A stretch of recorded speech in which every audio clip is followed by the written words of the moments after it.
그릇이 큰 사람은 이것을 할 줄 알고, 그릇이 작은 사람은 이것을 하지 않습니다. 상대에게 친절하게 대하고 진심을 다했지만 인간관계에서 상처를 받으신 적 있으신가요?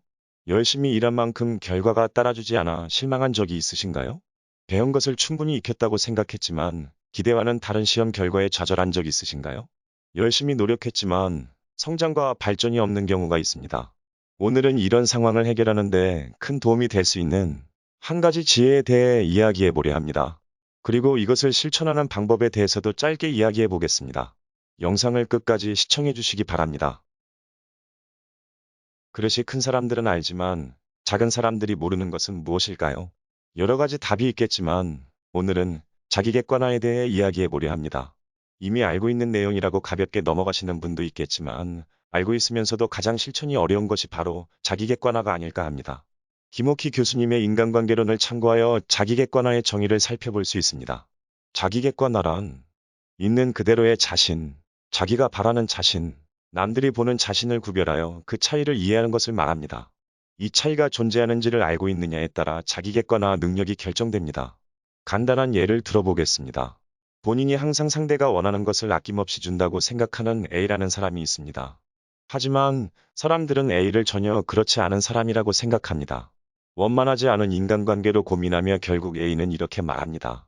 사람들은 나에게만 왜 그렇게 행동할까? 세상은 나에게만 왜 이렇게 모진 걸까? 이 시점에서 A에게 냉정하게 필요한 것은 자기 객관화입니다. A는 자기가 바라는 자신과 남들이 보는 자신을 동일하게 생각했습니다. A는 사람들이 바라보는 나와 내가 생각하는 나의 간극이 존재한다는 것을 알아차릴 필요가 있습니다.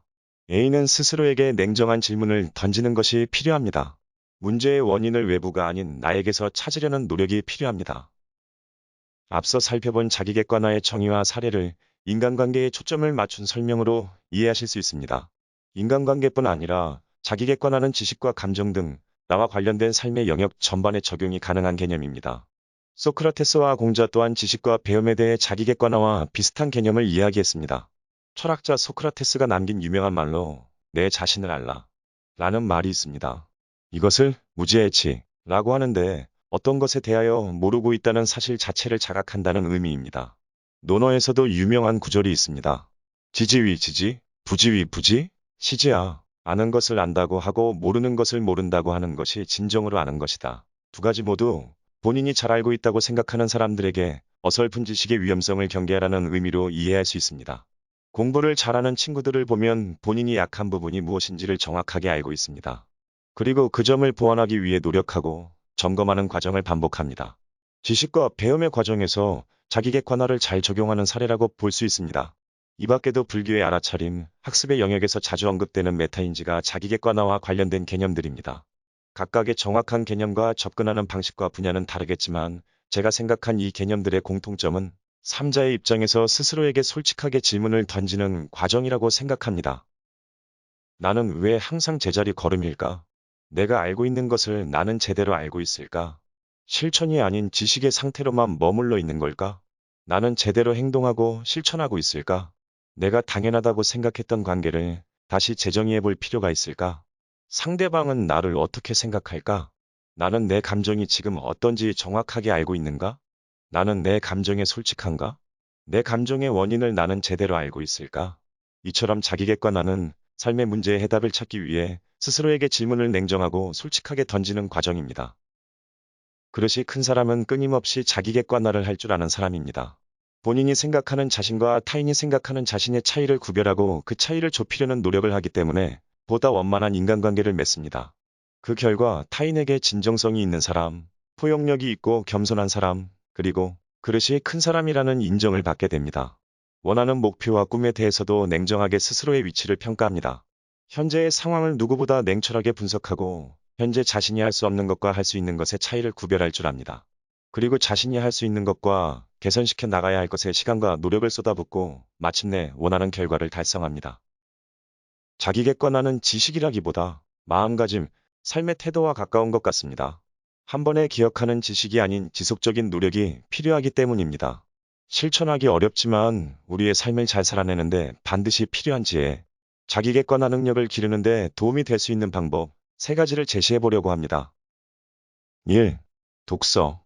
가장 훌륭한 벗은 가장 좋은 책이다라는 말이 있듯이 책 한 권에 한 사람의 인격과 인생이 담겨 있습니다. 여러 권의 책을 읽는다는 것은 여러 사람의 눈으로 세상을 경험하는 것입니다. 다양한 사람의 눈으로 세상을 조금 더 입체적으로 바라봄으로써 우리는 스스로의 삶을 한 발짝 떨어져서 타인의 눈으로 객관화시켜 볼 수 있습니다. 2. 일기 쓰기. 일기라는 것에는 여러 형태가 있을 수 있습니다. 그날의 겪은 일과 느낌과 감정을 정리하는 것이 될 수 있고, 구체적인 목표를 설정하고 그것을 실행해가는 과정을 적어보는 것이 될 수 있습니다. 어떤 형태의 일기라도 상관없습니다. 글로 적어보고 다시 읽어보는 행위를 통해 나 자신을 더 객관적으로 되돌아보는 시간을 가질 수 있습니다. 일기를 쓸 때 우리는 놀라운 경험을 할 수 있습니다. 생각이 먼저 떠올라서 글을 쓰는 경우가 많겠지만 반대로 글을 쓰며 생각이 떠오르고 그것들이 정리가 되는 놀라운 경험을 할 수 있습니다. 제가 영상을 제작하는 것도 일기의 형태가 될 수 있다고 생각합니다. 배우면서 느낀 것과 나의 생각을 적어보는 과정이기 때문입니다. 이 영상이 많은 분들과 같이 공유할 수 있는 일기가 될 수 있으면 좋겠습니다. 3. 대화. 나를 가장 잘하는 사람은 나라고 합니다. 하지만 평생을 살며 관계 맺음을 해야 하는 인간에게 타인이 생각하는 나를 아는 것 또한 아주 중요합니다. 가까운 사람들과의 진솔한 대화를 통해서 타인이 생각하는 나의 모습을 알아갈 수 있습니다. 본인의 꿈과 목표를 같이 공유하는 사람을 만나는 것 또한 자기 객관화에 큰 도움이 될 수 있습니다. 여기서 타인과 대화를 할 때 중요한 마음가짐은 수용하려는 자세입니다. 상대를 나를 깎아내리려는 사람으로 생각하지 않고 나의 발전을 도울 수 있는 사람으로 생각하고 받아들이려는 자세가 필요합니다. 오늘은 자기객관화의 개념과 지속적인 자기객관화를 위한 방법 3가지에 대해서 이야기해 보았습니다. 짧게 정리해 보겠습니다. 자기객관화. 3자의 입장에서 스스로에게 솔직하게 질문을 던지는 과정. 자기객관화를 기르는데 도움이 될 수 있는 3가지. 독서, 일기 쓰기, 대화. 앞서 말씀드린 것처럼 자기객관화란 태도와 마음가짐의 영역이기 때문에 실천하기 쉽지 않습니다. 하지만 삶의 문제들을 해결해 나가는데 반드시 필요한 중요한 지혜라고 생각합니다. 저는 최근에 쉽게 화가 난 적이 많았습니다.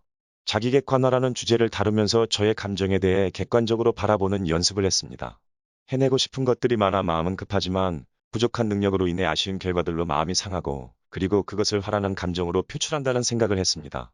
타인의 입장에서 객관적으로 내 감정을 바라보면서 문제의 원인을 확인할 수 있었고 문제를 해결해주는 건 시간이라는 결론을 내린 후에 한결 마음이 편안해졌습니다.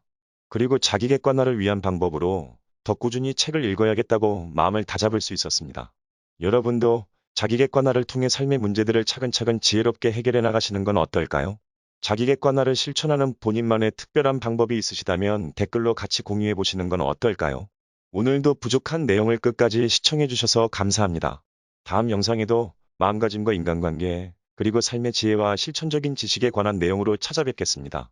구독과 좋아요는 제작에 큰 힘이 됩니다. 감사합니다. 좋은 하루 되세요.